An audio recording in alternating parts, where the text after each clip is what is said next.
Cynthia, মানে এখানে আলী রিয়াজের একটি নাম শোনা যায় এই যে টাকা বরাদ্দের ব্যাপারে, আপনি কি জানেন? তারা একটি মিটিংয়ে উল্লেখ করেছিল যে তারা আসলে বেশ কিছু সরকারের গুরুত্বপূর্ণ দায়িত্বে যারা রয়েছেন তাদের রেফারেন্স কিংবা তাদের সুপারিশে এই ফান্ডটি পেতে যাচ্ছেন। তো সেখানে আসলে এই নামটি আমিও শুনেছিলাম। তাদের রেফারেন্সে খুব সম্ভবত এই ফান্ডটি মঞ্জুর করা হয়েছে, এই ধরনের একটি তথ্য আমিও শুনেছি। এতটুকুই। আর আপনার বৈষম্য বিরোধী আন্দোলন, সেটি তো আপনারা এখনো করছেন, বা সেখান থেকে রিফাত রশিদ আবার এনসিপিতে চলে গেছে।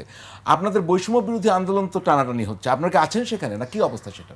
দেখেন, আমি সেদিন প্রেস ব্রিফিংয়ে বেশ কিছু বিষয় পয়েন্ট করে করে বলেছিলাম। প্রথমত তাদের যেই আর্থিক যেই অস্বচ্ছতার ব্যাপার এবং যেই আত্মসাদের ব্যাপারগুলো যেখানে উঠে এসেছে, যে যখনই অস্বচ্ছতার প্রশ্নটা আসে তখন আসলে আত্মসাদের দিকে ইঙ্গিত বহন করে।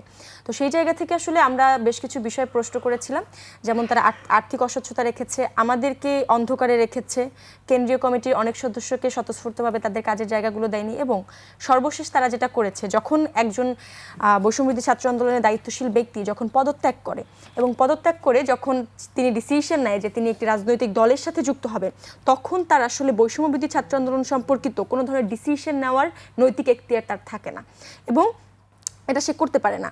তো সর্বশেষ তারা যেটি করেছে, 19 তারিখে এনসিপিতে যুক্ত হওয়ার পূর্বে তারা একটি অনলাইন মিটিং করে এবং সেখানে অধিকাংশের মতামতকে গ্রাহ্য না করেই তারা, যেহেতু আমাদের কেন্দ্রীয় ফেসবুক ভেরিফাইড পেজটি তাদের আন্ডারে রয়েছে, সেটিকে ব্যবহার করে একটি প্রেস রিলিজ আমাদের উপরে চাপিয়ে দিয়েছে যে কেন্দ্রীয় কমিটি বিশেষ পরিস্থিতি বিবেচনায়, বিশেষ পরিস্থিতির জন্য কেন্দ্রীয় কমিটি স্থগিত করা হয়েছে এবং 5 সদস্যের একটি উপদেষ্টা পরিষদ তারা গঠন করেছে, যেটির বিরোধিতা আমরা এই মিটিংয়ে করেছিলাম এবং অধিকাংশ সদস্যই সেখানে বিরোধিতা করেছিলেন। তাদের মতামতকে তোয়াক্কা না করে যেহেতু পেজটি রয়েছে, আমাদের উপরে এই প্রেস রিলিজটি চাপিয়ে দিয়েছে। আপনি লক্ষ্য করবেন যে রিফাত রশিদ পদত্যাগ করে এনসিপিতে যোগদানের 1 ঘন্টা পূর্বে সে পদত্যাগ করেছে। পূর্বেই এনসিপিতে যোগ দেওয়ার 1 ঘন্টা পূর্বে সে আসলে বৈষম্যবিরোধী ছাত্র আন্দোলন সম্পর্কিত এই ধরনের ডিসিশন নেওয়ার তার এখতিয়ার নেই। এবং দ্বিতীয়ত, তারা যে উপদেষ্টা পরিষদ গঠন করেছে সেখানে 5 সদস্যের মধ্যে 4 জনই এনসিপির কেন্দ্রীয় কিংবা বিভিন্ন দায়িত্বশীল পদে রয়েছে। তো আমরা তো আসলে এই প্ল্যাটফর্মকে একটি রাজনৈতিক দলের হাতে কিংবা দলের এজেন্ডা বাস্তবায়নের জন্য কোনোভাবেই তুলে দিতে পারি না, এবং এই প্ল্যাটফর্ম সার্বজনীন। এখানে যেমন বিএমপির অবদান রয়েছে, এখানে জামাতের অবদান রয়েছে, এখানে এবি পার্টি থেকে শুরু করে গণ অধিকার পরিষদ থেকে শুরু করে ফ্যাসিবাদ বিরোধী সকল রাজনৈতিক দলের অবদান রয়েছে। এই ফ্যাসিবাদ বিরোধী সকল রাজনৈতিক দল এই ব্যানারে এসে ফ্যাসিবাদের পতন ঘটিয়েছে। তো সেই জায়গা থেকে যখন এই ব্যানারকে একটি রাজনৈতিক দলের ছায়াতলে নিয়ে গিয়ে সেই দলের এজেন্ডা বাস্তবায়নের জন্য ব্যবহার করার পায়তারা চলবে, তখন তো আমরা আসলে কথা বলবো।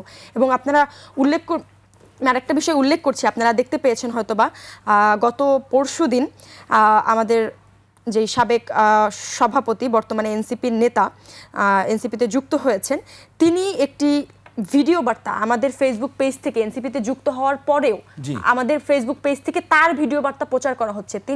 তারা এখনো আমাদের কেন্দ্রীয় পেজটিকে জব্দ করে রেখেছে।